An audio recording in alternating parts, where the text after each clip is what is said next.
რამდენი წლით გაუშვებენ ჯარის ძარცვის საქმეზე ჯუანშერ ბურჭულაძეს ციხეში ეს სავარაუდოდ ორშაბათს გახდება ცნობილი ხვალ იტყვის ჯუანშერ ბურჭულაძეს საბოლოო სიტყვას ამ სისხლის სამართლის საქმეზე სხვა ბრალდებულებთან ერთად ამის შემდეგ დიდი ალბათობით მოსამართლე რამდენიმე დღით გავა სათათბიროდ არ არის გამორიცხული რომ მან 2 დღე აიღოს თათბირისთვის და ორშაბათს უკვე ვერდიქტი გახდეს ჯარის ძარცვის საქმეზე ცნობილი დღეს ადვოკატები იტყვიან დაასკვნით სიტყვას ისაუბრებენ ამ ხმაურიან საქმესთან დაკავშირებით საქმის მასალებზე გაამახვილებენ ყურადღებას დაზუსტებით ვიცით ის რომ პროკურატურა პირველ ინსტანციაში არ უფორმებს საპროცესო შეთანხმებას ჯუანშერ ბურჭულაძეს და მასთან ერთად დაკავებულებს ერთადერთი ვისაც საპროცესო შეთანხმებას უფორმებენ ვლადიმერ ღუდუშაურია ეს არის ის ბრალდებული რომელიც გირაოს საფუძველზე თავისუფლებაზე ელოდება სასამართლოს გადაწყვეტილებას ღუდუშაური არის პირი რომელმაც ხელი ჯუანშერ ბურჭულაძეს და მასთან ერთად დაკავებულებს დაადო და ისინი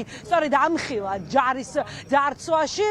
როგორც ადვოკატები აცხადებენ რას უკავშირდება პროკურატურის მიერ მიღებული გადაწყვეტილება მათ არ იციან პოლიტიკურ მოტივებზე ისინი თავს იკავებენ რომ ისაუბრონ ახლა საინტერესოა რას იზამს მოსამართლე რადგან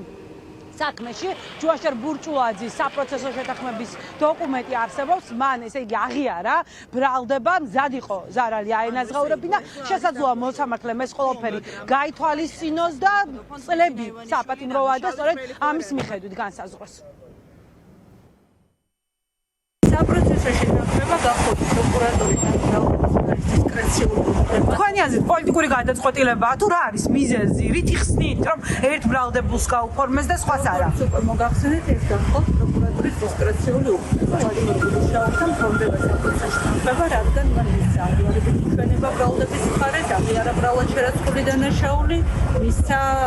ბრალდების მხარეს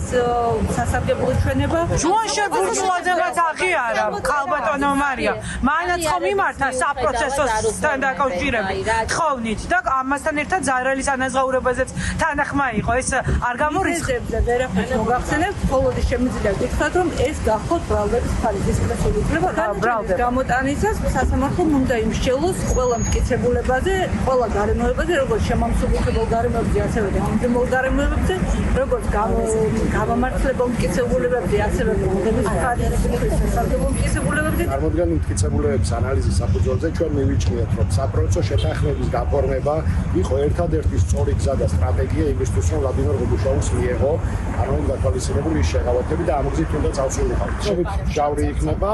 10,000 ლარი გირაო იქნება და მას ერთი წელი შეეზღუდება საჯარო სამსახურის საქმიანობის უფლება. პირობითი რამდენია 4 წელია. რას ამბობს თვითონ საპროცესოს პირობებზე როგორია მისი პოზიცია ისთვის მისაღებია ჩვენთვის ანუ თავიდანვე მისაღები იყო ის რომ პირობითი მსჯავრი გამოყენებულიყო იტყვის თუ არა დაასკვნით სიტყვაში რამეს ჯუანშერ ბურჭულაძე უცნობია ბოლო 2 პროცესი მან აირჩია სტრატეგია რომ რეპლიკის უფლებითაც კი არ სარგებლობს სავარაუდოდ ბევრი აქვს მას სათქმელი ამ სისხლის სამართლის საქმეზე და ის საბოლოო სიტყვის დროს ისაუბრებს საკმაოდ ვრცლად ბრალდებას აღიარებს ჯუანშერ ბურჭულაძე რა ნაწილში აღიარებს ის ბრალდებას რა სიტყვის ზიანის ანაზღაურებასთან დაკავშირებით ეს სულ ცოტა ხანში გახდება ცნობილი ბრალის დამტკიცების შემთხვევაში ჯუანშერ ბურჭულაძეს 9-დან 12 წლამდე პატიმრობა ემუქრება მას გამოძიება დიდი ოდენობით უკანონო შემოსავლების ლეგალიზებას და სამსახურებრივი უფლებამოსილების ბოროტად გამოყენებას ედავება ჯუანშერ ბურჭულაძე ქართული ოცნების თავდაცვის მინისტრი იყო და სწორედ ამ დროს ჩადენილ დანაშაულთან დაკავშირებით მიმდინარეობს სისხლის სამართლის საქმის განხილვა საქალაქო სასამართლოში